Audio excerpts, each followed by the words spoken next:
Well, thank you, everybody. I so appreciate that warm welcome. And as always, I appreciate Dan Loepp's wonderful introduction. It was very kind. And certainly this has been a team effort on all of our parts. And so I thank you for so many leaders in this room who have shown courage, done the right thing, made the tough decisions to keep people safe. I appreciate it. And I hope you are on the mend, but I'm confident you've got good care. Sandy, you as well. What a phenomenal return. It feels good to be back. It's definitely different, but it feels good to be back with everyone. And I got both wristbands, so. And I also want to thank the people who come here before any of us gets to the island, and the people who stay here long after we've left, the janitors and the servers and the clerks and housekeeping and desk staff who are hosting us. Let's give them a round of applause.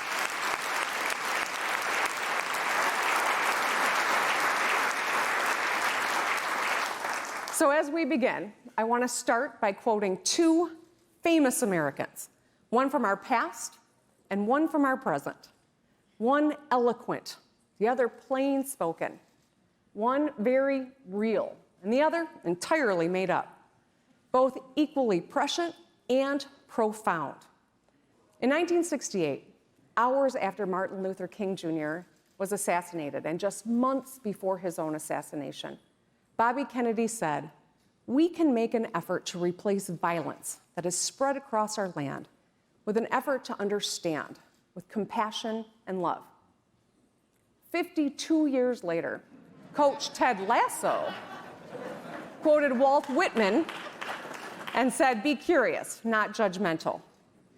Now, I've been thinking a lot about these two interlocking ideas, seeking to understand with compassion and love, and being curious, not judgmental.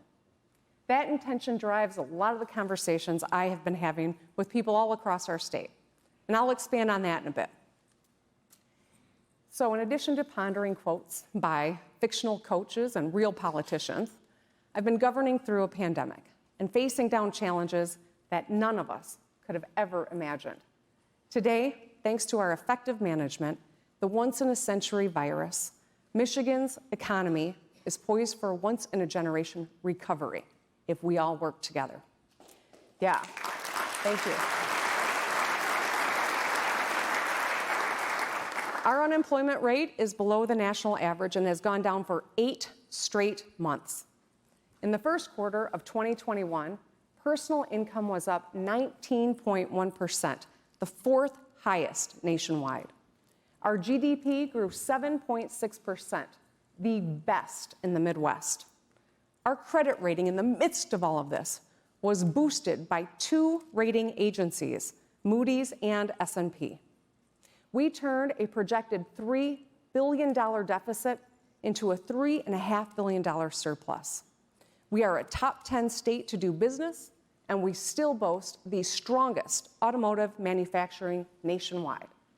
And we now have a massive influx of federal funds, billions to invest.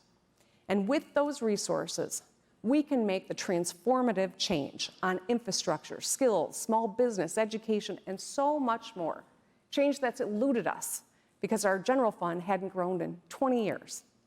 That's a big task, but I know we are up to it. I also know, however, there are Michiganders who aren't yet feeling the positive economic momentum in their lives. And that's why the work that we do in this space is so important. That is the real work of state government, bringing together people, communities, businesses, so we can get things done. It's that core mission that brought me into public service in the first place, to serve the state that I love and deliver change that makes a real difference in people's lives. I'm really proud of what we've accomplished over the last couple of years, especially in all the circumstances we've been navigating. Since I last took this stage, a lot has happened. We partnered to grow over 15,000 auto jobs. We created the Michigan Reconnect and the Futures for Frontliners, putting over 160,000 Michiganders on a tuition-free path to higher education and skills training. We're working to solve the chip crisis by helping to open a new chip maker in Bay City, creating 150 jobs and bringing the supply chain from China to Michigan. we made the largest education investment in Michigan history, $17 billion, without raising taxes, to meet the decades-long goal to close that funding gap between public schools in Michigan. 4 of my predecessors worked on it, and we got it done in this environment. Over 260,000 more people have health care in Michigan, too. And we made a $3.5 billion investment in our roads through the Rebuilding Michigan bonding plan. That's orange barrels, that is new roads, and that is 45,000 jobs. And a personal highlight, I was roasted by Stephen Colbert, who made fun of me for using too many sports metaphors in one of my talks. That really wasn't a highlight, we just thought it was funny. We got a lot done, but there's no question, we still face structural challenges that are big. We need workers to fill open jobs. We need to cultivate, retain, and lure talent in Michigan. There are too many jobs that don't pay enough, and there aren't enough Michiganders with the training or education to fill high-skilled jobs. We need to do more in terms of entrepreneurship in Michigan. And the MEDC, we've got a phenomenal new leader, but we need tools in the toolbox to compete on a global level and boost our speed to market. We also know that housing is unattainable or unaffordable in many communities across Michigan. Too many communities are struggling to attract families to build their lives or businesses to fill their main streets. That's why we all need to tackle these big structural challenges by growing Michigan's economy, creating good-paying jobs, and building industries of the future. Together, let's harness our potential to usher in a new era of prosperity for the state that we all love. Now, recently we unveiled the My New Economy Plan. I love being able to say my new economy. It's not mine, though, it's all of ours. This is a $2.1 billion proposal to grow our middle class, to support our small businesses, and to invest in our communities. And I want to thank you. I want to thank the Chamber and so many of the members here for your input on this plan. Your perspectives and insights helped us prioritize and put this bold proposal together. The plan addresses many of the economic challenges that we face, with strategic investments in people, in place, and building prosperity. The My New Economy Plan is an important start. I want to work with you, I want to work with the legislature, and anyone else who wants to work to empower Michigan's families, communities, and small businesses. We have an incredible opportunity right now. Over the last couple of weeks, I've laid out the what we need to tackle. Today, I want to talk a little bit about the how we actually get it done. This is the biggest variable because it undergirds every challenge that we are up against. None of us has time or energy to waste. And we all know that the best plans in the world only matter if we execute. And that's what I want to talk to you about today. It's what I've been thinking about over the last several months, the tangible work that goes into the inherently intangible process of getting things done. Now, it's a Herculean task, especially in this environment. To start, as with so many things, I hearken back and think about my parents and the lessons they taught my siblings and me. My mom was an assistant attorney general for Democratic Attorney General Frank Kelly, and my dad was the commerce director under Republican Governor Bill Milliken. And my family was like many in Michigan, bipartisan, hardworking, complex. I'm grateful to have grown up with loving parents who had differing perspectives and, obviously, a keen sense of 70s fashion. Many of you know my dad. That's a pretty funny shot. But we were fortunate because they also gave us kids the space to shape our own views. A lot of us grew up in homes like that. We were lucky. Michigan represents the nation in our demographics, our politics, our industries, our geography, and crucially, our shared priorities. The priorities for most people are the kitchen table issues: jobs, roads, water, education, childcare. Upon taking office, it was my intent to spend 100% of my energy on these core issues. But of course, 2020 had a different plan for every one of us. A recession, a long overdue racial reckoning, a 500-year flood that caused a dam failure in Midland, a kidnapping plot, a divisive election, and of course, COVID-19, a global pandemic.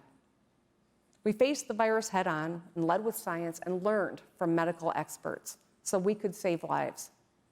Many people in this room stepped up in truly remarkable ways and were so important to joining our work groups, advising me and my team so we could both protect public health and ensure that our economy recovered quickly. I want to thank you.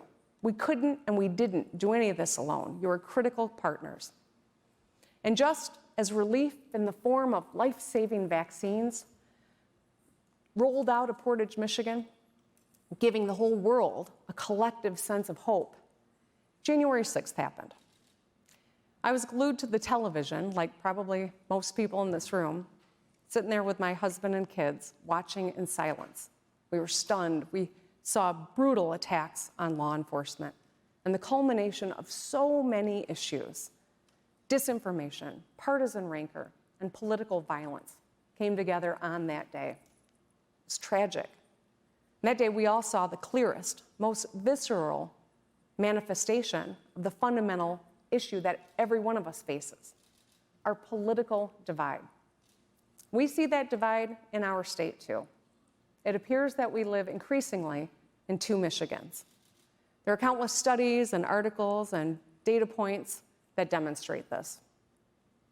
The contributing factors are multifaceted, and I'm not here to diagnose.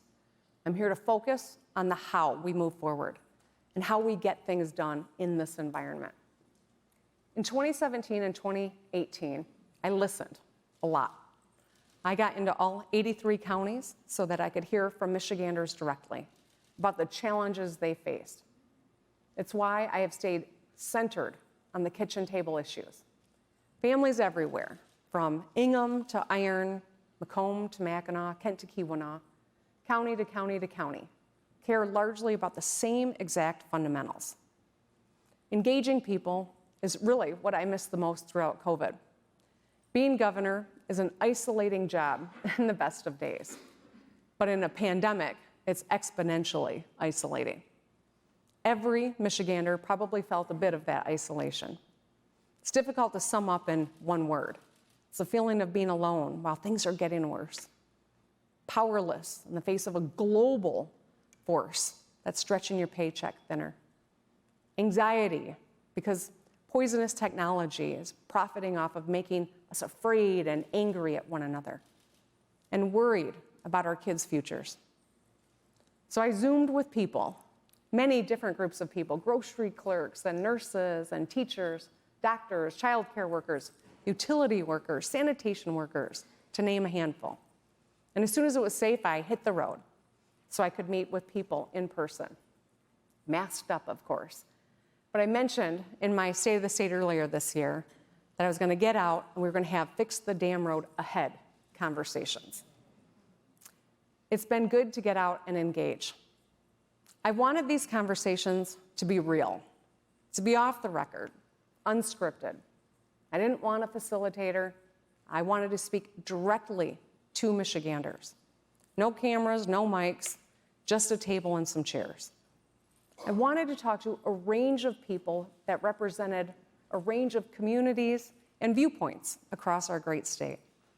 We invited small groups of 3 to 8 people at a time to sit down and to tell me about their lives. And I asked a series of simple questions just to guide the talks. How are things going in Michigan? Who are the most important people to you? What do you worry about for them and their futures? In the next 10 years, what excites you? What concerns you most about your life and our state? I spoke to a group of farmers in Midland, moms in Grand Rapids, seniors in Kalamazoo, working people in Detroit, small business owners in Macomb, Republicans in Eaton County, legislators in Lansing, and many more. These conversations were so impactful. I entered them as a fellow Michigander, as Gretchen, not governor. And I started each conversation by talking about my girls, wondering what their futures would look like, wondering if they would make their lives here in Michigan, start a family. And I was consistently humbled by the conversations I had. And these people inspired me. They confirmed some of my concerns. They made me appreciate just how big and big-hearted our state is. I heard a range of stories. In Kalamazoo, a retired man shared a story about his neighbor who looks out for him and his wife. They actually helped fix one another's roofs, even though they vehemently disagree about politics and had opposing yard signs in their yard. A man in Sterling Heights told me he interrupts political conversations at family get-togethers by giving people plates of food. It's a good strategy. More than once, I heard about families who don't even see one another because of their political arguments. In Midland, I talked with a group of farmers, just phenomenal, hardworking Michiganders, who worry that after a century of their family's work might come to a close with the next generation. They also shared that the days of driving a combine down a 2-lane road and having neighbors pull over and wave have now been replaced, often with angry drivers who are honking and sometimes flip them the bird. In Grand Rapids, a mom who works in healthcare told me she just wants her boys to be kind because they are entering a world with bullies and bitterness. The Michiganders I spoke with also shared their concerns: social media, mental health, roads, education funding, climate change, race relations. That we assume the worst of each other and don't give each other any grace, much less the benefit of the doubt. That we'd rather get nothing done alone than something done together. That too many people think I win if you lose. One thing they all agreed on was that the kind of conversation that we were having, direct, respectful, honest, was not happening enough anymore. These necessary conversations don't make for good clickbait. They're not driven by dunking on one another or making a headline. They're an investment of time. They can be uncomfortable, and they don't necessarily end with a concrete answer. But I believe we are all better off for having had them, and that's the point. I've also been rolling up my sleeves and getting to work, working alongside people across our state. Every job I've ever had in my life has taught me something. I've worked at a lumber yard, stocked shelves at a Target, worked the line at a Royal Fork buffet over my lifetime. And to better understand someone, you should walk a mile in their shoes. More a doable task as governor is to work an hour in their boots. That's what I did with a series of events that we called Work with Whitmer. My team loves alliteration. I stocked shelves at stocked shelves at Kroger, made hand sanitizer at American Fifth, took orders at a Coney Island, filled potholes at a road construction site, tagged along with trainers at the Pistons, served food at the Coney Island, made fresh potato chips at Better Made, swept the floor at a Grand Rapids beauty salon, picked apples at Uncle John's Cider Mill, and helped teachers get their classrooms ready for the next school year. I worked with people, and I enjoyed every single second of it. Hard work is in our DNA here in Michigan. And when you work with someone, you better understand the complexity of their lives. Just like there's no magic bullet to most of the problems that we are confronting, there was no one takeaway from all of these interactions. But it was the engagement that mattered, connecting with one another, seeking to understand, being curious, not judgmental. It reminded me that while it's easy to glean our differences, what unites us is where our opportunity, our strength, and our best future take shape. I'm eager to work with anyone to get things done. And most Americans want us to get things done. Michiganders are telling us in no uncertain terms they want results. I do too. And I have sought to model my behavior, my rhetoric, and my outreach to reflect that belief. Now, I've not always been successful. Nobody is perfect. But I'm going to keep showing up every day and giving my level best. People often ask me, how do I stay upbeat and focused? Many of you in our individual conversations have told me you'd never switch places with me. Many of the Michiganders I spoke with said the same. So how do we keep hope? Why do I choose to believe? Well, a couple of things. First, my kids. They're the ones that I think of every time I make a tough decision. Also, we have a historic opportunity right now to make a real difference in people's lives. And on the toughest days, I seek inspiration. Sometimes it's from my fellow Michiganders, the unsung heroes who are doing the good work every day to help their neighbors, the little kids who are getting ready for the school year, making time for a goofy picture with the folks at Uncle John's Cider Mill there, and just getting outside with my favorite guys, Kevin and Doug. The truth is, I'm a believer, a firm believer in our democracy itself. And I know that despite all of its faults, it's worth fighting for. And most of all, I'm a believer in people, in us. I know that at our core, we are so much more alike than we are different. All the conversations that I've had during Fix the Damn Road Ahead events, all the conversations I had with Work with Whitmer, just screwed up my last name, that's funny. Work with Whitmer. All of those interactions reinforced that most of us have the same wants, same needs, the same hopes and dreams, same fears and faults. We all want a good paying job that is meaningful so we can provide for our families. Safe roads and bridges so we can get to work or school without cracking a windshield. Time with our family and friends. Enjoying the parks and lakes. Most of us worry about our kids' futures, their schools, their debt, their mental, emotional, and physical well-being. Acknowledging the fact that we have so much more in common is important because it makes it harder to excuse why we're so divided. Having these conversations also brought me back to one of the toughest times in my life. And I'm not talking about the last 2 years.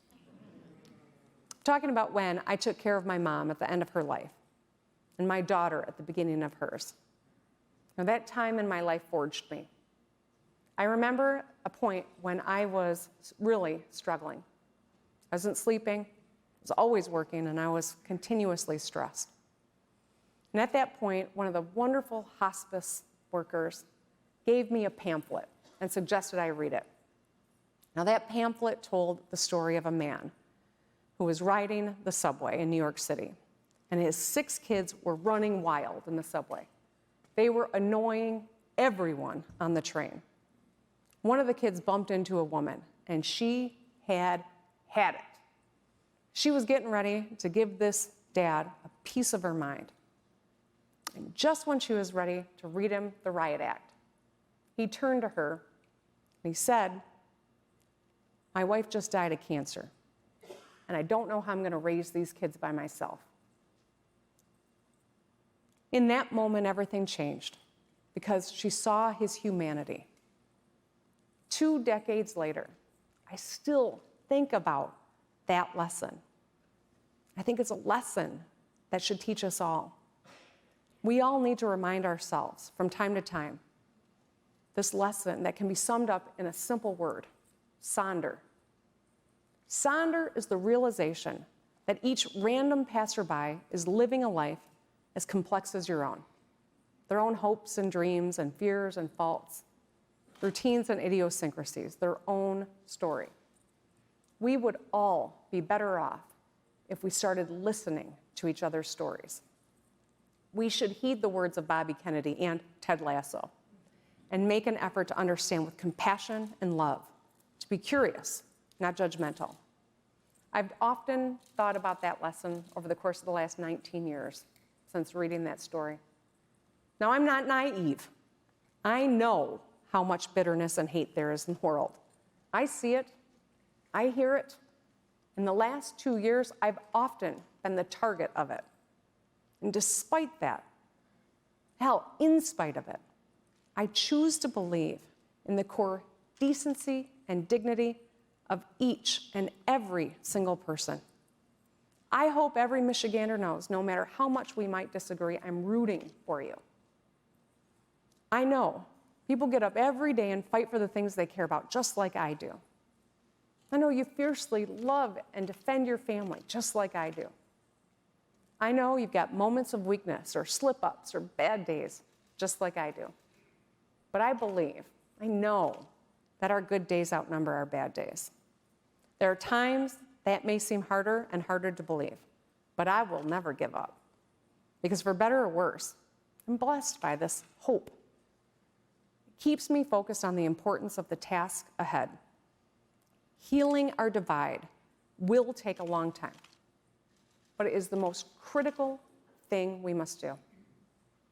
And the way to close that gap is for all of us to do the hard work of being uncomfortable. Now, I know it's easy to think that the things that happen in Lansing or DC don't impact my life or my bottom line. But in this case, the disengaged perpetuate the problem. And sitting on the sidelines is not an option. If we believe, as most of us do, I think, that disagreeing without being disagreeable is a strength, we have to embrace it. We must live it.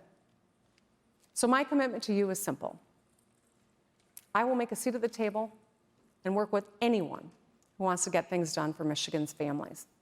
Because the truth is, we can't find common ground if we're not talking to one another. Our futures are bound together, and our problems are our problems. I'll continue both my Fix the Damn Road Ahead conversations and my Work with Whitmer events. I'll keep sitting at tables with people who disagree with me. I'll hear them out, learn. I'll strive to see the humanity even in those who fail to see that I'm a real person too. And I'll infuse kindness and humor wherever I can to diffuse tension. Heck, I even sent a birthday cake to Mike Shirkey a few days after he called me batshit crazy.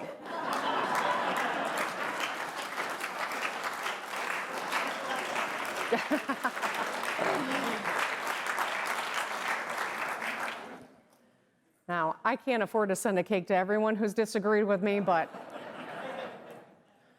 the point is I'll always roll up my sleeves and work with anyone, anywhere. So I hope you'll join me at a future Fix the Damn Road Ahead conversation, or invite me to come work with Whitmer in your business alongside your hardworking employees. As I finish up, I want to ask all of you to live our shared values and not just say them out loud. I know this is an incredible group of leaders, and I'm so grateful for the work that you do. We all love this state. We are all invested in Michigan's success. And I ask you all as leaders to help, to lean in, help Michigan address the challenges we face. Because none of us, not one of us, can do this alone. Michigan elected a divided government, not a dysfunctional one. We have a historic opportunity with billions in federal dollars to make game-changing investments in our people and projects and prosperity. We've put forward bold plans, much of which you helped inform. Now we need to execute. These are the issues we all need to address. Each of these investments would make progress on a shared bipartisan priority on the kitchen table issues. Middle-class jobs, beloved public parks, paths to skills, higher education, support for small business, and childcare for working families. This shouldn't be controversial. It's investing billions we have into the 10 million people who call this great state home. As we speak, the legislature is passing a bipartisan budget, overwhelmingly passed that budget that we negotiated together in good faith.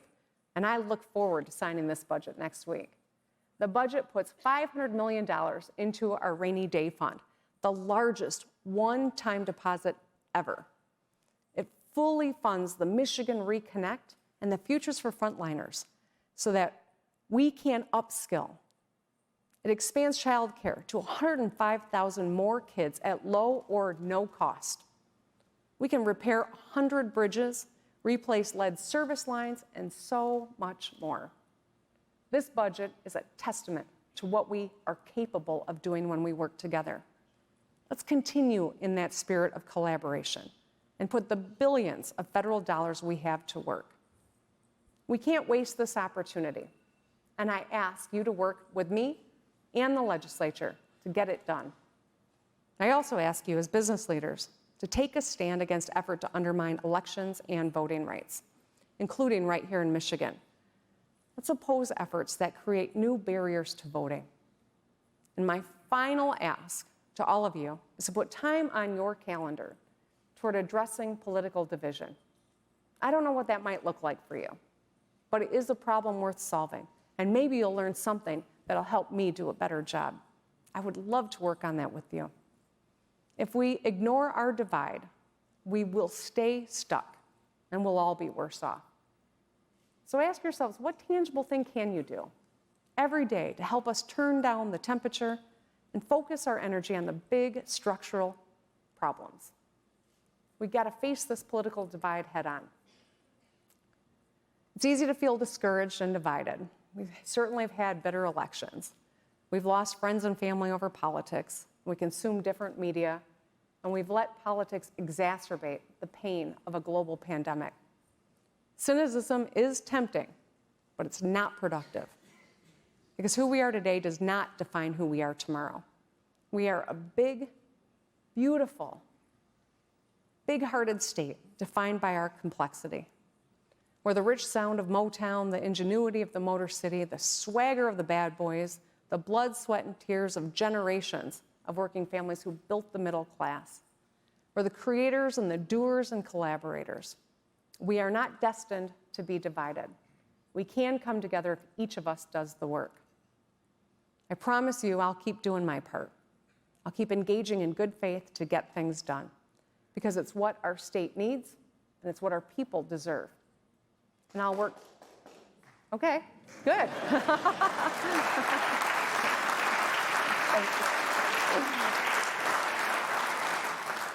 I'll work tirelessly to put Michigan first and usher in a new era of prosperity for our families and our communities and our businesses.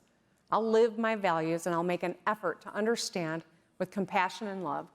And I will be curious, not judgmental. I hope you'll join me. Thank you.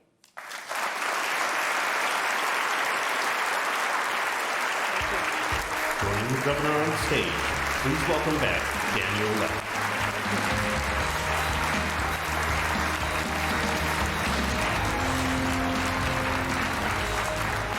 Terrific. A lot to think about, Governor. Thanks for your thoughts.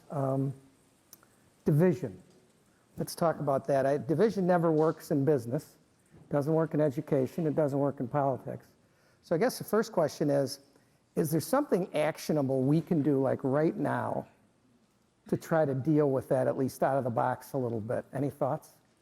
Oh, I've got lots of thoughts, Dan. I think what I would say is right now, we've just gotten a historic budget done, and I am really excited about it. I mean, it really moves the needle on a lot of the core fundamentals that we've got to address as a state. A huge investment in childcare, upskilling opportunities, leveling barriers. This is step one. Step two has got to be deploying the federal dollars that have come into Michigan. We've got $3 billion around schools and the general fund that we have yet to deploy. We've got another $7 billion in American Rescue Plan.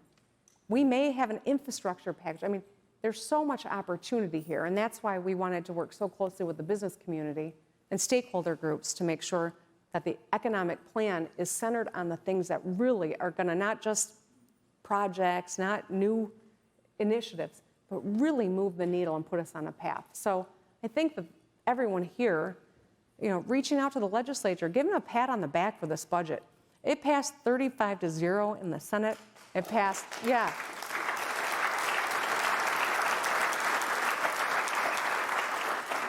You know, we've negotiated. It was a hard negotiation. I was really glad we got higher education in the right place at the end of the negotiations. But this is a remarkable thing. We should give them all credit, everyone, both sides of the aisle, but also then encourage them, keep this momentum going, and let's get these ARP dollars out so that we are really addressing the fundamentals. And that's what the My New Economy plan is really all about. But that's the next step. We can't walk away and say the work is done. There's much more to do. Great. Let's talk healthcare just for a minute. I think what we did find during the pandemic that a couple of things came out long overdue, but talking about health disparities, health inequities, and unconscious bias. From my point of view, long overdue, but now they're out there. And how do you think we're doing there, and what do you think we need to do more of moving forward? Well, I think we all need to be very intentional about addressing this and recognize where it exists. I mean, it is, we have seen so much conversation in this space, and I welcome it. It's unfortunate it had to happen, you know, in all of the chaos that you know, generated the conversation, but I'm glad that it's happening. Dr. Khaldun, who's done a phenomenal job as our chief medical executive, was one of the first in the nation to recognize the disparity for people of color with COVID. 14% of our population is African American in Michigan. 40% of the deaths early on with COVID were African American. So we did specific outreach. We did a lot of work in this space. The Lieutenant Governor and Dr. Jay co-chaired our racial equities task force, and the Biden administration copied it and created something very similar. We didn't just save lives in Michigan, others learned from us, and I think that was really important. This budget has appropriations for new moms, and disproportionately, we know women of color actually have greater mortality rates just in the act of giving birth. We know that we've put a lot of money into sickle cell, recognizing that that is a unique challenge for African Americans. Right. We've done a lot in this budget to address equity, but we have to be conscious of it and intentional and consistent. So I think, you know, there are a lot of business leaders here who've made this a priority. Right. It's fantastic, but we got to live these values every day. Front and center all the time. Yeah. In a big picture sense, what's your take on the Michigan economy moving forward? Where do you see pitfalls, but where do you see opportunities? You talked a little bit about it today. I'm just curious of your thoughts. Well, I think that there are a lot of good signs, and we still hold this leadership position, whether it's in mobility or places to do business. You know, Richard Florida was over last evening. We had a group conversation, and he was pointing at this water, and he said, this is the thing that makes Michigan different than any other place on the globe. We need to protect it and harness it and create opportunity. So I think that there are a lot of strengths that we have inherently, but there's a lot of work we got to be intentional about. We need talent. We need to cultivate, retain, and lure talent into Michigan.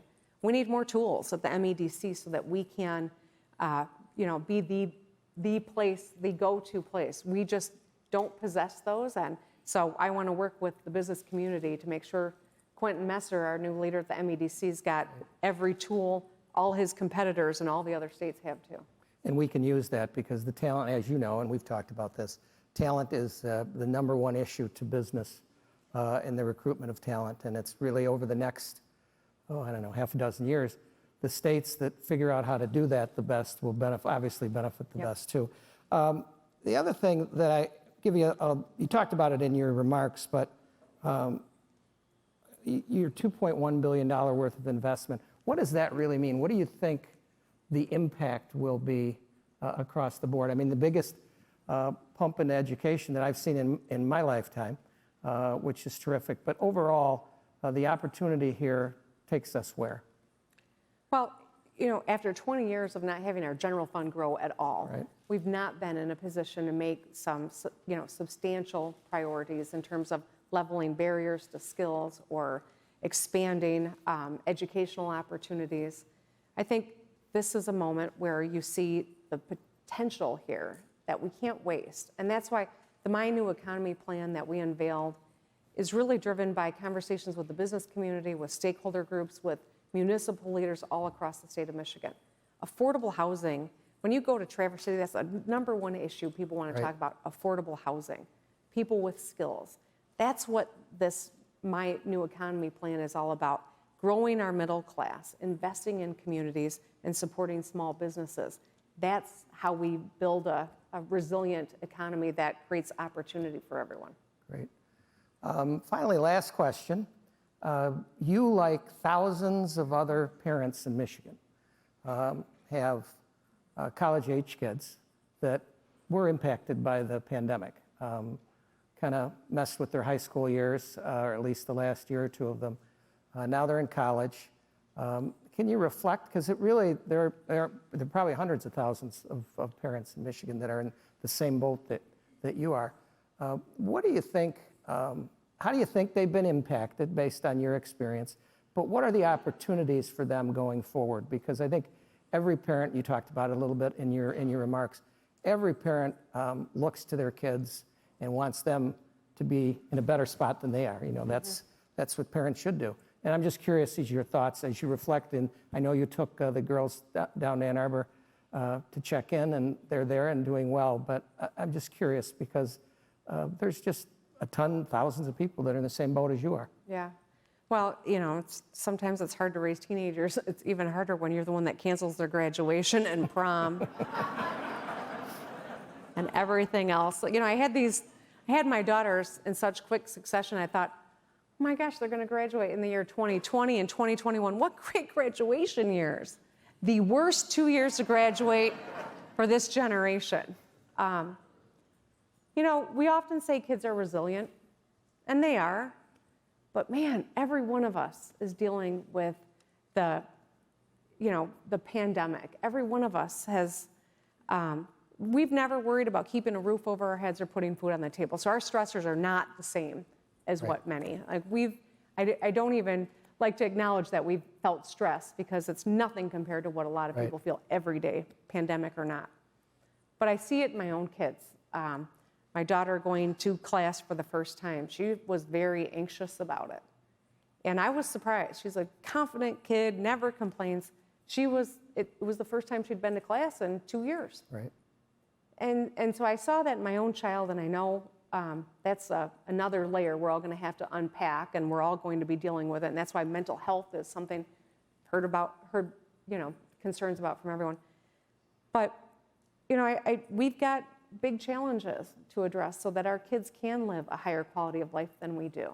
I do worry about climate change and what that means for them and the potential for children they may have. But you know, I'm not worried about how to feed them or if they'll get a job and be okay. But I do worry about that for a lot of, you know, I know that that's a concern for so many people, and that's, I think, what keeps me tethered to trying to solve all these problems for them. Thanks for that. We're coming out of the fog, though, and we appreciate your leadership. I especially appreciate your backbone because you got a lot of it.